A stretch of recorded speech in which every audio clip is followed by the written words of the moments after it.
July 17th, 1944. At the Port Chicago Naval Magazine in California, sailors worked through another busy night loading munitions onto cargo ships bound for the Pacific during World War II. Then, along the crowded pier, a routine operation was edging toward disaster. In an instant, Port Chicago was changed forever. Port Chicago was a major U.S. Navy munitions loading facility on the West Coast. Thousands of tons of explosives passed through the base to support Allied forces fighting in the Pacific. Under pressure to load ships as quickly as possible, crews often worked in competition with one another, despite the dangerous cargo surrounding them.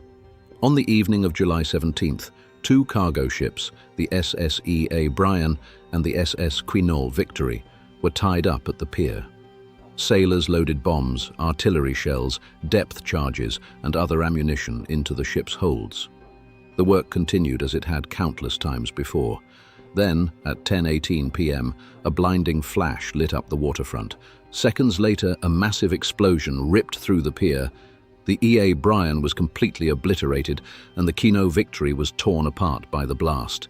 The explosion was so powerful that it registered as a seismic event, hurled steel and debris thousands of feet into the air, and shattered windows miles away. The pier, rail cars, and loading equipment simply vanished. Rescue teams rushed to the devastated base, but there was little left to save. Fires burned across the shoreline as emergency crews searched for survivors among the wreckage. Many victims could never be identified because of the sheer force of the explosions. The human cost was catastrophic. 320 people were killed, including 202 African-American sailors, and 390 others were injured. It remains the deadliest home front disaster of World War II in the United States. The investigation could not determine the exact cause of the explosion, but identified serious safety problems, including inadequate training, unsafe loading practices, and pressure to work faster. No one was held responsible. In the aftermath, 258 sailors refused to resume loading under the same conditions.